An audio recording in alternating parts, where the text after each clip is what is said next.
Pagi dan siang ini hari-hari ini saya masih sedang dan terus Tuhan itu bicara belajar tentang siapa kita di hadapan Tuhan. Siapa kita di hadapan Tuhan. Dan hari ini dia berkata, engkau tuh sangat berharga, engkau indah, engkau mulia, engkau beautiful.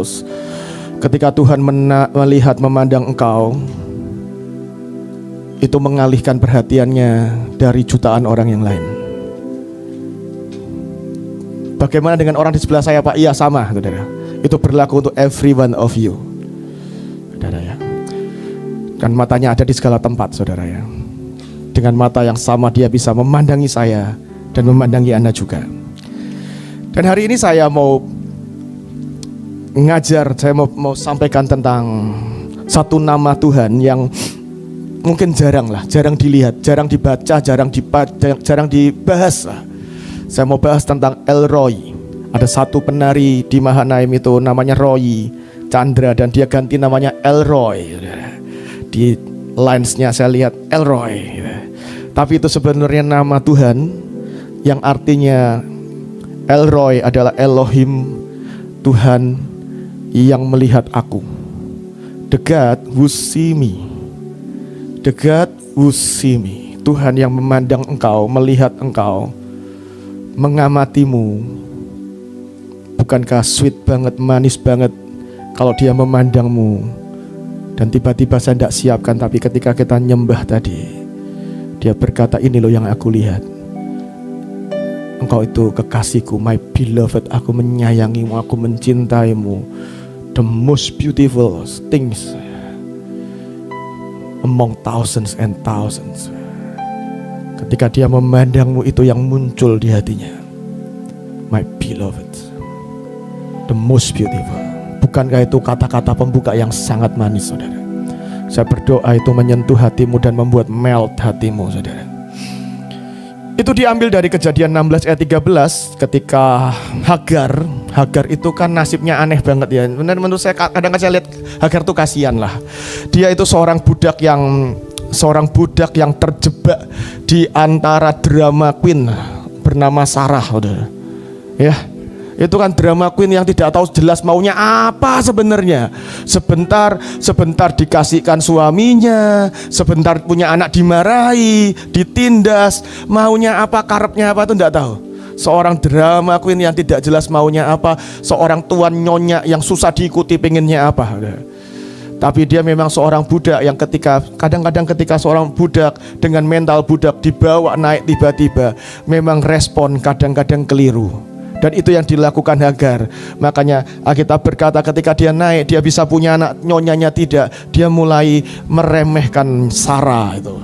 Dan Sarah adalah drama queen. Tidak bisa lah begitu ya. Dan dia tindas balik. Itu jadi drama yang cukup panjang sampai sekarang melahirkan pertengkaran, perselisihan, problem buat dunia itu. Problem dramanya itu berlanjut ribuan tahun sampai hari ini menyisakan masalah buat dunia. Dan Israel dan Ismail benar-benar bikin dunia ini penuh dengan drama sebenarnya. Dan hari itu ketika dia diusir, dia pergi, dia kehausan, dan tiba-tiba Tuhan jumpai dia dan memperkenalkan dirinya. Dan ini statementnya Hagar, dia berkata, engkaulah El Roi. Sebab katanya, bukankah di sini, di tempat ini, aku melihat dia yang melihat aku lebih dulu. Saya berdoa ini jadi experience buat kita siang ini. Jadi pengalaman kita siang ini di sini di Hananel Cinta. Tanggal berapa sekarang? 3, 4. Maafkan saya lupa tanggal.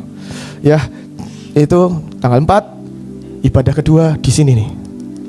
Anda berjumpa dengan Tuhan yang melihat Anda lebih dulu. Tuhan yang melihat keadaanmu itu kayak apa, kau lagi dalam masalah apa, pernikahanmu seperti apa, hatimu seperti apa, kejatuhanmu seperti apa, atau kau lagi baik-baik saja dan kau sebenarnya, Tuhan, aku ini baru selesaikan Burundi dengan ajaib, dia berhasil. Oh, tapi pada nggak ada semua ya. Yang berhasil Burundi, Gisal juga nggak ada. Oh, di bawah. Teman-teman sudah kembali setelah sekian lama lah, 2 mingguan. Ada Joshua, Keisha dari Hancin ya, dan Giselle sama Michelle. Mereka selesaikan dengan ajaib. Mereka berkati bangsa ini. Kalau Anda lihat Instagramnya Joshua itu kan banyak message lah ya, banyak komen dari Brasil, pakai bahasa Portugis, dari Afrika. Betapa kita jadi saluran berkat buat bangsa-bangsa, saudara ya.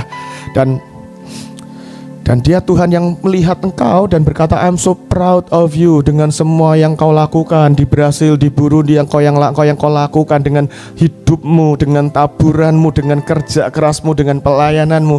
Dia memandangmu dan berkata, thank you, I'm so proud of you, my son and daughters, I'm so proud of you.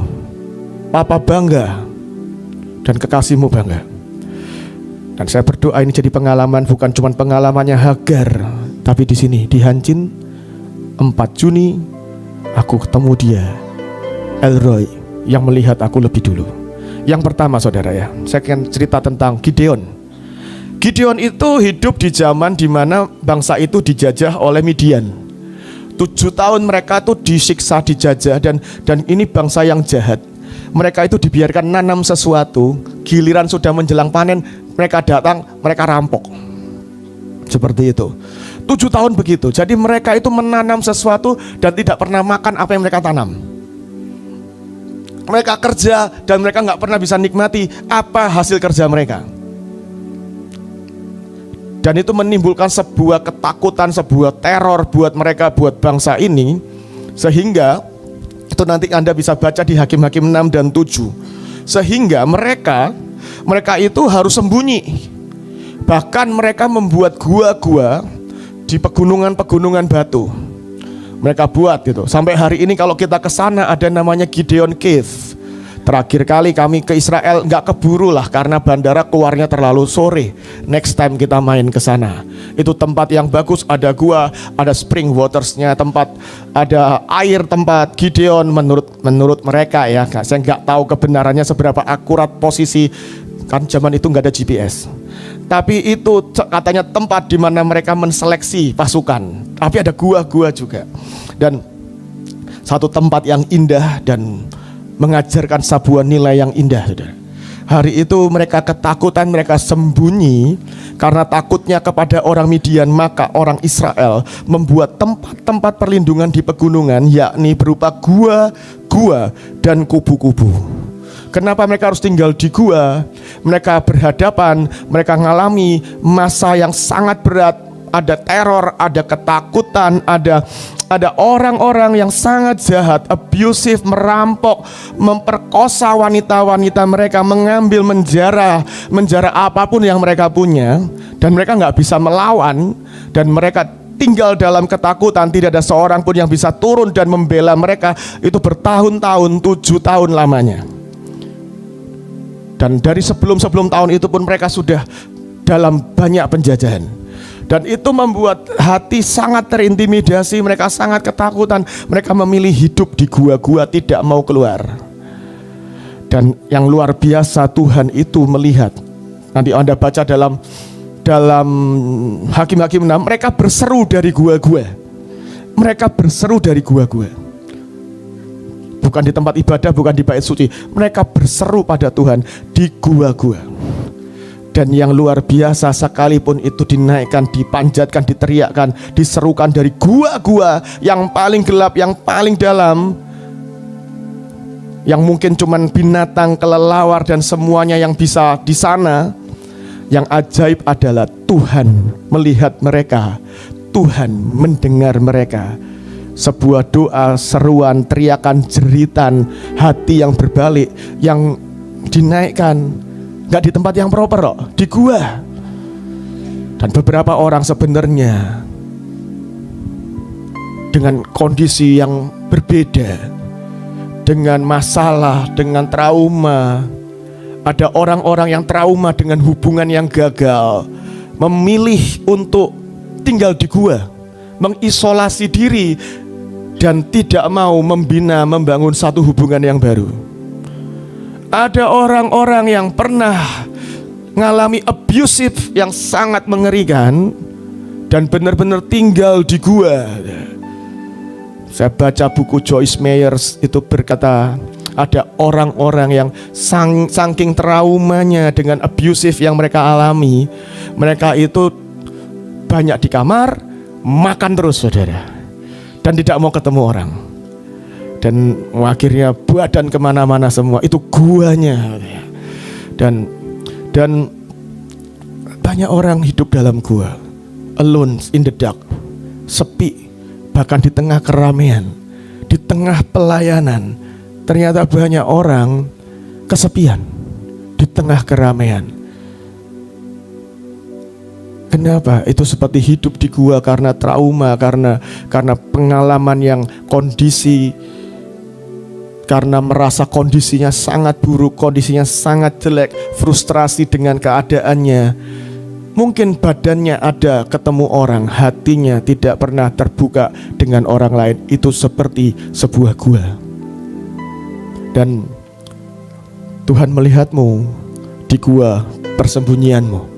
Banyak orang sembunyi dari banyak hal, tidak ingin terlihat, tidak ingin visible gitu. Tidak ingin visible.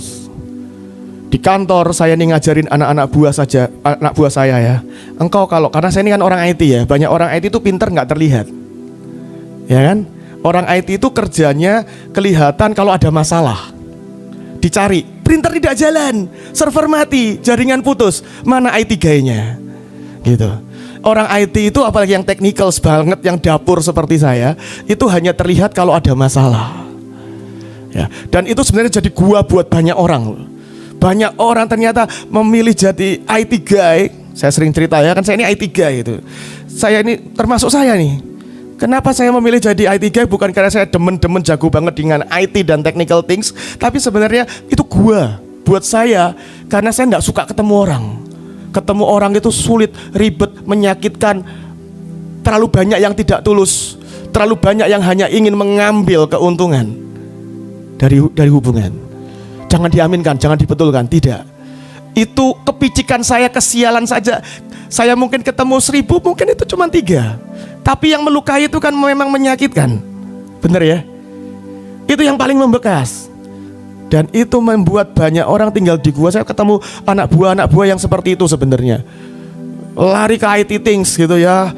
Benar-benar megang server, gak ketemu orang, ketemu perangkat network, jaringan. Sebenarnya bukan karena demen-demen banget, tapi karena itu gua mereka, persembunyian mereka, supaya mereka ini gak vulnerable dengan orang-orang yang jahat. Seperti itu. Ada banyak contoh yang lain kok. Ada banyak contoh yang lain.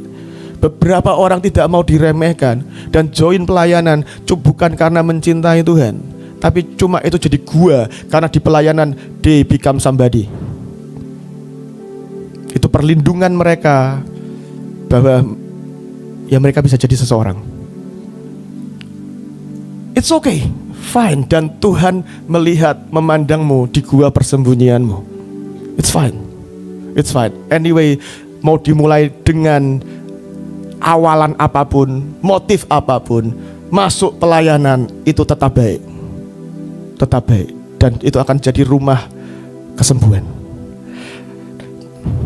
Tapi hari ini kalau engkau tahu engkau ada di gua persembunyian, engkau sedang sembunyi dari sesuatu. Engkau sedang sembunyi dari sesuatu. Saya mau berkata di tempat persembunyian pun Tuhan melihatmu. Tadi pagi saya cerita tentang Matius. Alkitab tuh nyatat gini, saudara. Yesus lewat dan melihat seseorang bernama Matius sedang duduk di rumah pemungutan cukai, rumah pajak, kantor pajak, saudara. Pemungut cukai itu kan adalah satu orang profesi yang hari itu dibenci karena bangsa Israel dijajah Roma. Pemungut cukai ini biasanya sesama orang Yahudi. Kenapa? Karena dia tahu yang ini rumahnya di sini, yang ini rumahnya di sini gitu. Ini keluarganya ini. Dan dia jadi antek penjajah, bawa centeng, bawa preman untuk nagih pajak.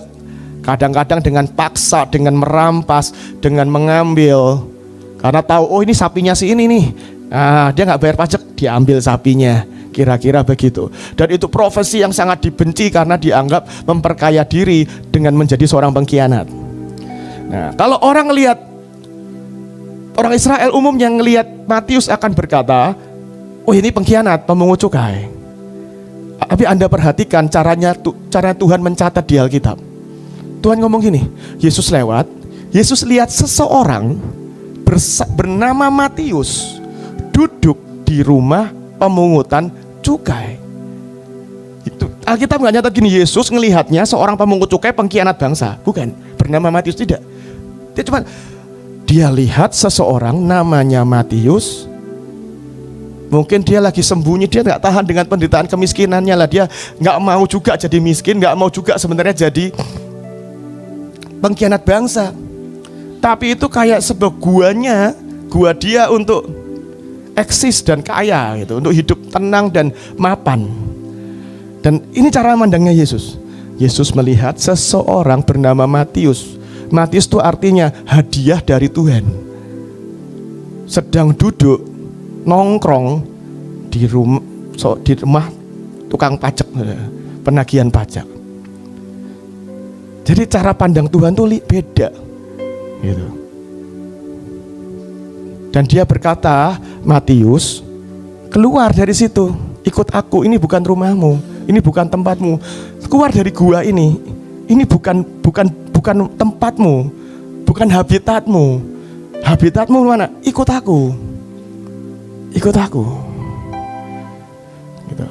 Sama halnya kalau dia misalnya ngelihat seorang penjudi gitu ya.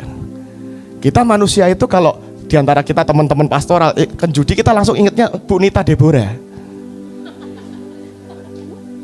Tapi padahal dia sudah bukan penjudi, itu kan 20-30 tahun yang lalu.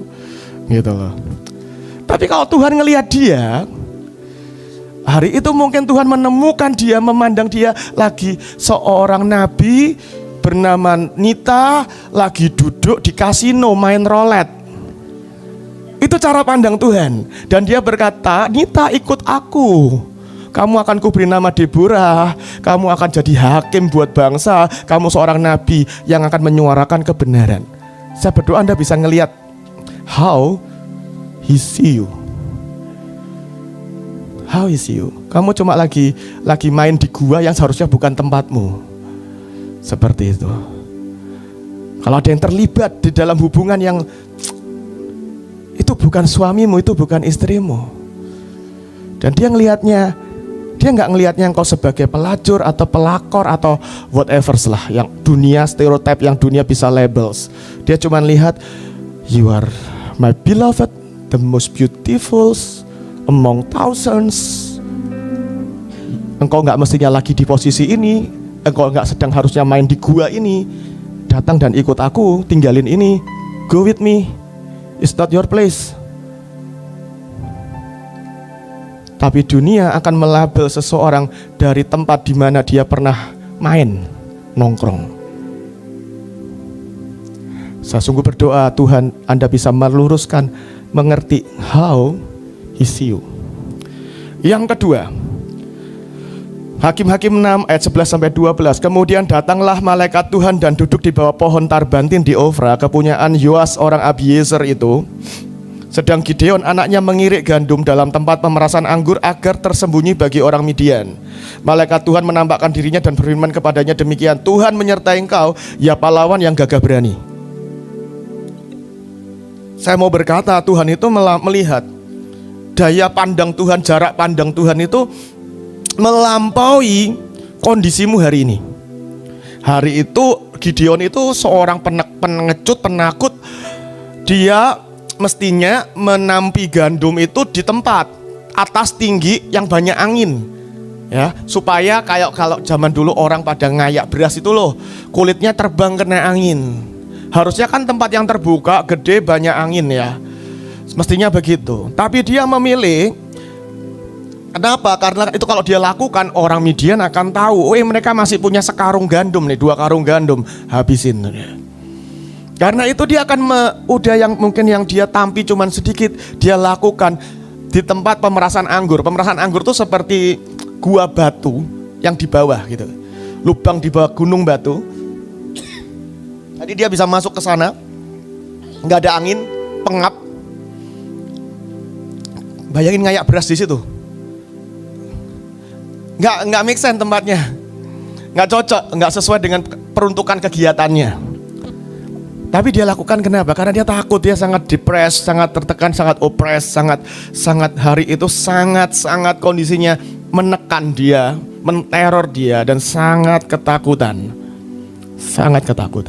Seorang coward, seorang pecundang, seorang penakut yang melawan aja tidak berani.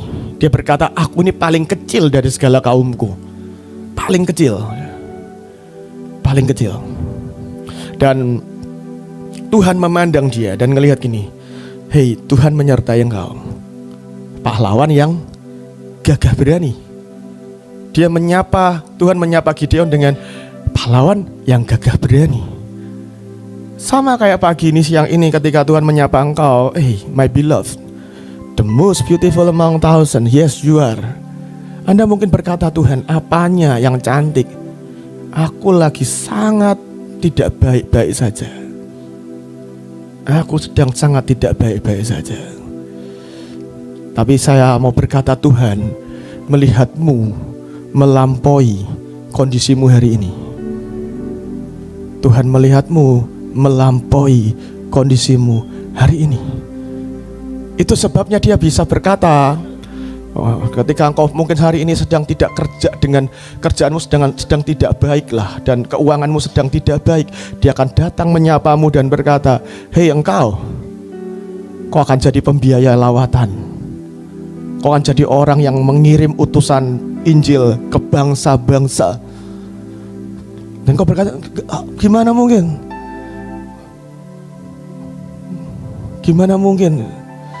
Sedangkan akunya ke bangsa-bangsa aja gak sanggup gitu, gak pernah, gak bisa.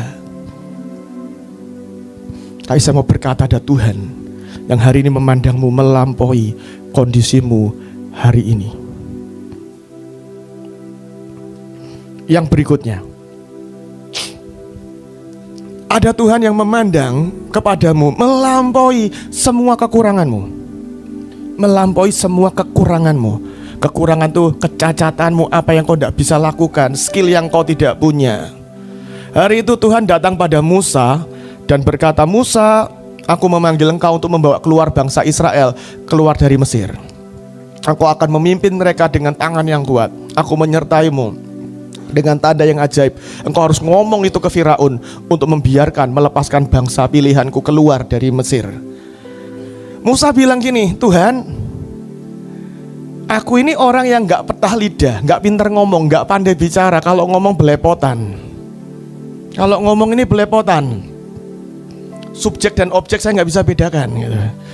Dan saya tidak bisa berbahasa Indonesia yang baik dan benar. Dan saya pernah nyoba itu loh. Orang bangsaku sendiri berantem. Coba kasih tahu. Mereka malah marah. Ngomong dengan bangsaku aja sendiri aku gak bisa, gak berhasil. Bagaimana engkau minta aku ngomong dengan Firaun? Aku ini orang yang gak petah lidah. Aku gak pandai bicara. Aku bukan leaders yang baik, gak cakap berbicara. Pilih orang lain.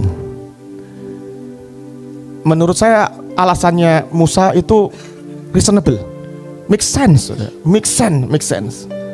Seperti saya cerita, bahwa saya gak pernah membayangkan ketika saya remaja, mendefine hidup saya, punya roadmap, punya mimpi. Suatu hari saya akan memimpin, jadi gembala, jadi pengajar. Itu out of nowhere lah, tidak ada di roadmap, nggak ada di mimpi sebelah manapun di hidup saya. Gitu. Karena saya minder, saya tidak bisa ketemu orang, social skill saya parah, gitu. Komunikasi skill saya parah, dan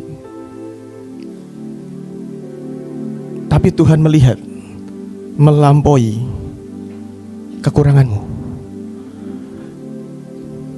melampaui kelemahanmu. Dan tadi pagi saya berkata gini, kelemahan kita, kekurangan kita itu hanyalah sebuah wadah buat menampung anugerah. supaya anugerahnya bisa bekerja dan kuasanya nyata sempurna dalam kita. Kalau kita tidak punya kekurangan, kalau kita tidak punya kelemahan apapun, everything perfect lah. Manajemennya bagus, bicaranya bagus, moralnya bagus, skill ini itu bisa semuanya. Kita nggak butuh Tuhan kan? Oh, semuanya bisa sendiri. Tapi kalau kita punya kekurangan, kita punya kelemahan, sebenarnya cara pandang Tuhan adalah, wah ini wadah yang bagus untuk kuasaku dan anugerahku bekerja.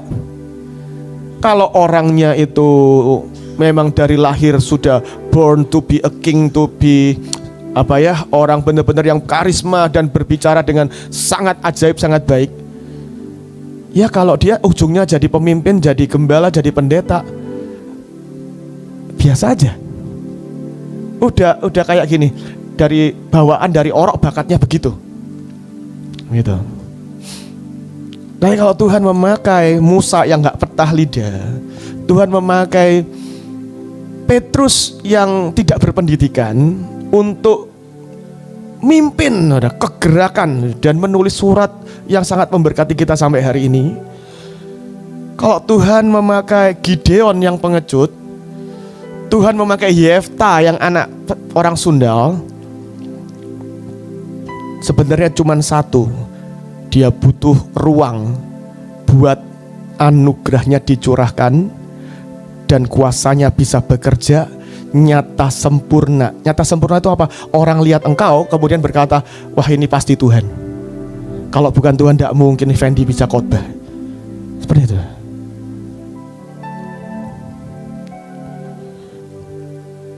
Dan hari ini kalau engkau lihat kelemahanmu, lihat kekuranganmu, coba lihat dengan sudut pandang Tuhan. Wah ini wadah yang baik supaya anugerahnya tercurah. Bukankah nama kita namanya Hananeel? Hananeel itu Tuhan yang anugerahnya gede, anugerahnya besar. Tapi kalau tidak ada wadah yang bisa menampungnya, Anda gak butuh. Justru anugerahnya besar, ada ditujukan buat orang-orang yang tahu Tuhan. Kurangku ini banyak, kekuranganku banyak, kelemahanku banyak, kecacatanku banyak, masa laluku cacat, track recordku jelek, nama baikku hancur. Aku tidak punya reputation. Aku tidak dikenal sebagai orang yang baik dan bermoral. Maka kekuranganmu dan kecacatanmu dan kelemahanmu adalah bejana yang besar, yang bagus, wadah yang besar untuk menampung anugerah yang besar. Amin saudara. Yang keempat, Tuhan melihat melampaui kejatuhanmu. Alkitab mencatat hari itu ketika Petrus menyangkal Yesus 3 kali dan ayam berkokok. Yesus itu lagi diborgol, dituntun, digiring untuk ke tempat rumah Kayafas dan untuk dicambukin di sana. Dia jalan dan ayam berkokok. Alkitab mencatat dia noleh kepada Petrus. Dia noleh Petrus, memandang Petrus. Petrusnya nangis. Dan Alkitab berkata Petrus pergi dan menangis terseduh-seduh. Tapi saya tahu pandangan itu bukan pandangan nyinyir yang berkata, tuh kan gue udah bilang lu gak bakal berani. Kamu tidak sehebat omonganmu. Kamu tidak mencintaiku sebesar kata-katamu. Kamu pengkhianat, dasar pengkhianat. Itu bukan mata yang berkata begitu. Bukan. Dia mata yang berkata gini, aku sudah berdoa untuk engkau supaya imanmu jangan gugur. Dan engkau nanti jika engkau sudah insaf, sudah remorse, sudah tahu kesalahanmu, ngerti banget kenapa begini, ngerti dirimu itu seperti apa, ngerti kelemahanmu seperti apa, kuatkan saudara yang lain. Itu yang disampaikan. Kan pandangan mata itu bisa bicara banyak ya. Mata itu katanya jendela hati. Dari mata, tatapan matanya kita bisa baca apa pesan yang mau disampaikan. Itu yang saya tahu, itu yang saya percayai. Hari ketika Yesus noleh mandang Petrus yang habis menyangkalnya 3 kali, takut dengan perempuan. Bukan cuman hamba perempuan ya, seorang budak perempuan yang menanyai. Dan Yesus menoleh ngelihat dia, itu bukan mata yang menghakimi, bukan mata yang condemns, yang menghukum, tapi mata yang berkata, Petrus, aku sudah berdoa, enggak apa-apa, it's okay, aku sudah berdoa buat engkau. Aku sudah berdoa buat engkau. Aku sudah tahu hari ini akan terjadi. It's fine. Dan aku berdoa supaya imanmu enggak gugur. Ayo bangkit lagi. Nanti kalau kamu sudah insaf, tolong kuatkan, aku titip ya rasul-rasul yang lain, murid-murid yang lain, aku titipkan padamu. Bukankah itu mata yang memandang melampaui kejatuhanmu dan kejatuhan saya? Mau berapa kali pun kau jatuh, matanya akan memandang dengan pesan yang sama. Nanti ya, I pray for you. Tenang aja, it's okay. Kasih karuniaku cukup bagimu. Datang, aku setia dan adil, akan mengampuni. Ayo bangun lagi, insafi. Dan nanti kalau engkau sudah insaf, kuatkan saudara-saudaramu. Tolongi yang lain. Tolongi yang lain. Tolongi yang lemah dan jatuh di tempat yang sama seperti kamu. Tolongi yang lain. Itu yang Tuhan sampaikan. Yang kelima, Tuhan melihat apa yang orang lain tidak lihat. Ini gambar tentang Daud, saudara ya. Pencatatannya memang tidak terlalu rapi, tapi ada beberapa versi sejarah. Daud itu kemerah-merahan. Alkitab cuma mencatat begitu ya. Pipinya kemerah-merahan, rambutnya kemerah-merahan. Dan menurut sejarah ya, sejarah yang saya baca dan macam-macam lah. Sebenarnya Daud itu enggak. Kenapa kemerah-merahan? Karena dia half blood. Half blood dari mana? Kemungkinan juga dari Ruth. Ruth itu Moab. Ya, tapi menurut sejarah ceritanya ayahnya Daud itu Isai. Isai itu seorang ahli Taurat, seorang Sanhedrin, duduk di seorang anggota DPR lah begitu, anggota perwakilan rakyat, majelis lah begitu, Sanhedrin. Dia ngerti kitab dan dia kemudian bingung sendiri, galau sendiri karena dia membaca Taurat, baca kitab itu berkata untuk selama-lamanya orang Moab, orang Amon jangan boleh masuk dalam jemaah Israel. Ya. Nah, tapi kemudian dia ngetrek keturunannya, naik bapaknya, naik atasnya lagi, Boas menikah dengan Ruth orang Moab. Itu membuat hatinya terganggu sebenarnya sebagai seorang ahli Taurat dan Sanhedrin yang terhormat. Itu ganggu hatinya. Kok aku jadi pelanggar Taurat? Aku ini ternyata half blood. Aku ini bukan orang Israel murni. Itu Isai, saudara. Dan kemudian somehow reaksinya jadi nyeleneh. Ada beberapa yang berkata dia kemudian ingin mengetes Tuhan, membuktikan gitu ya, bahwa apakah Tuhan tuh benar-benar udah nggak mau terima orang asing begitu. Maka dia mengambil istri orang asing. Seperti itu. Kira-kira beberapa berkata begitu. Tapi intinya, tapi ada yang bilang juga ya bukan ngambil orang asing, tapi ya memang Daud itu berwarna merah karena keturunan Moab. Seperti itu. Dari garis Ruth. Dan itu beda banget di antara saudaranya. 8 orang. Yang lain rambutnya normal kayak orang Israel. Giliran Daud dapat darah itu merah. Membuat dia berbeda. Kelihatan dari appearance-nya aja kelihatan bahwa dia half blood. Seperti itu. Nah, itu yang membuat dia diasingkan, dikucilkan dalam keluarga. Membuat dia dianggap wah ini anak beda sendiri, nggak murni. Dan ini bermasalah. Dan ini aib buat keluarga. Orang lihat ini akan berkata ini isi merah ini, tidak murni Israel, tidak murni Yahudi. Makanya dia itu yang lain disuruh makan semeja di rumah bapaknya, dia disuruh belasan tahun, 12 tahun, 13 tahun disuruh jaga domba yang cuma 2-3 ekor supaya keterkam singa mati, saudara. Anda bisa bayangkan satu orang yang dianggapnya aib. Itu bukan cuma, makanya Daud bilang gini, aku ini ditolak bukan hanya dengan orang lain, tapi keluargaku sendiri menolak. Seluruh kaum itu, bangsa itu, Bethlehem yang tinggal di Bethlehem terutama ngelihat Daud terkenal sebagai si merah, half blood. Dia bukan murni bagian dari kita. Itulah yang dialaminya dari masa kecilnya. Orang lihatnya dia half blood. Jadi Anda tahu ceritanya ketika Samuel datang ke Isai, bawa anakmu semua. Kenapa Isai tidak bawa anaknya? Karena di menurut Isai ini gak patut ditunjukkan. Half blood. Bagaimana mungkin ini bisa jadi raja Israel? Oh, half blood. Seperti itu.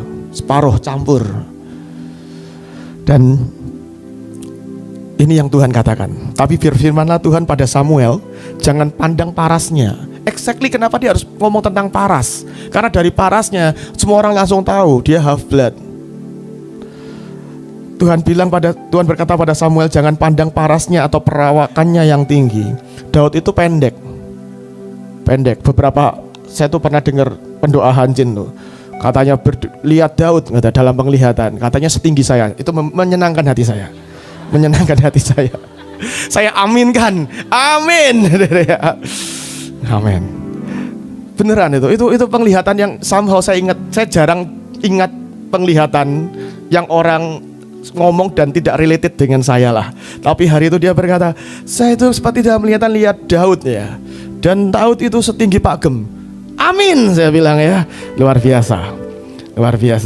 Tapi berfirmanlah Tuhan kepada Samuel, jangan pandang parasnya atau perawakannya yang tinggi, sebab aku telah menolaknya. Bukan yang dilihat manusia, yang dilihat Allah.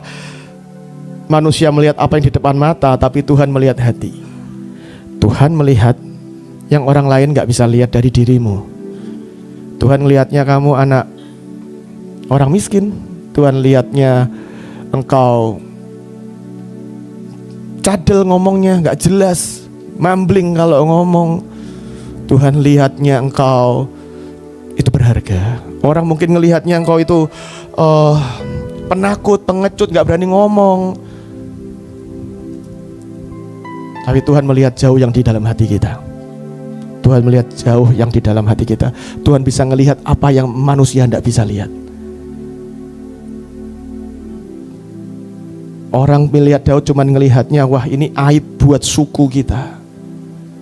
Tuhan melihatnya, aku menemukan Daud, orang yang akan menggembalakan umat pilihanku dengan kecakapan tangannya dan ketulusan hatinya. Itu yang Tuhan lihat.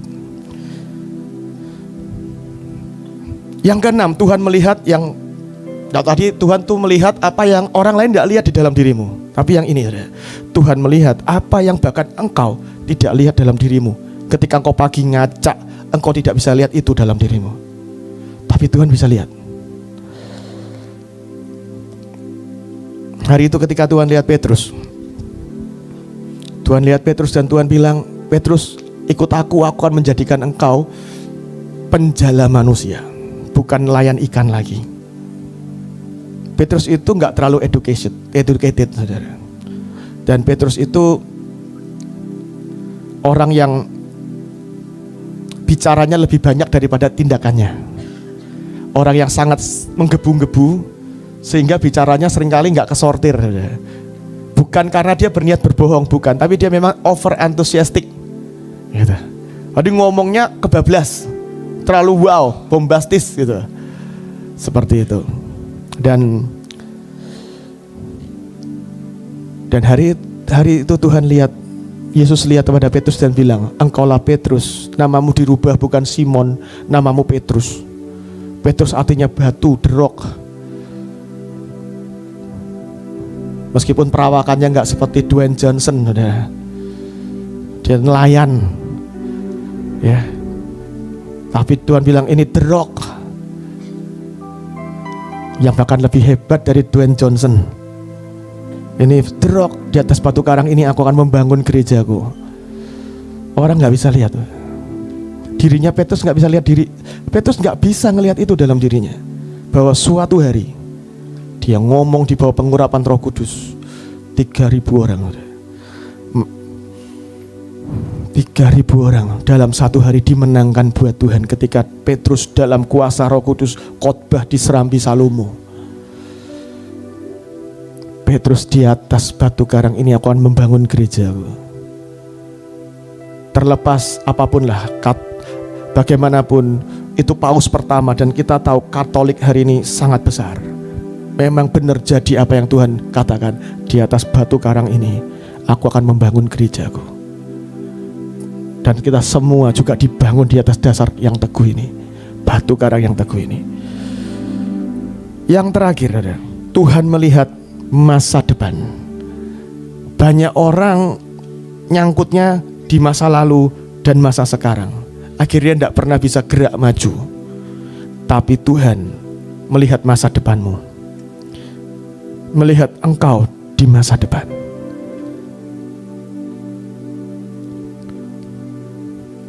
Dan Tuhan bilang gini, ini janji Tuhan pada Abraham, Kejadian 26 ayat 4. Aku akan membuat banyak keturunanmu seperti bintang di langit. Aku akan memberikan kepada keturunanmu seluruh negeri ini, dan oleh keturunanmu semua bangsa di bumi akan mendapat berkat.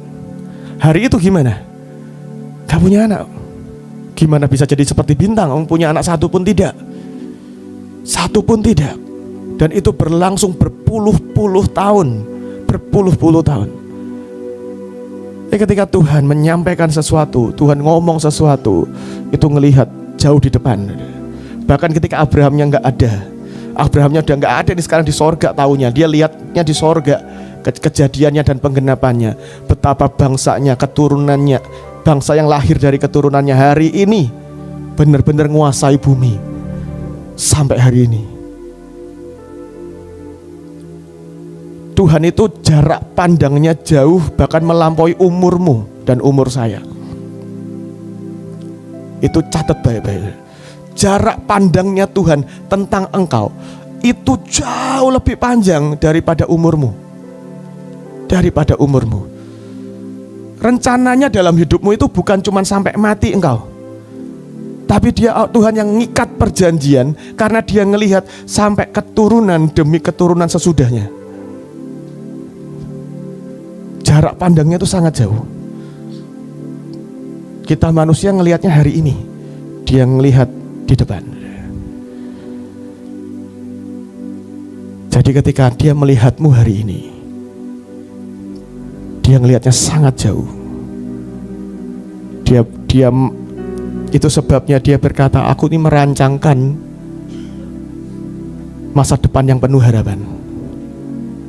Ketika dia melihat engkau, dia sudah melihatnya rencananya buat sekian tahun di depan, bahkan sekian tahun di zaman anakmu. Itu Tuhan. Jadi siang hari ini setel cara pandang kita. Karena cara pandang kita tentang diri kita, yang kita lihat di kaca, di mirror, di cermin, itu seringkali gak sama dengan how God see you. Bagaimana Tuhan melihatmu. Saya gak perpanjang, saya minta pemain musik maju ke depan. Saya ajak kita semua doa ngadep Tuhan.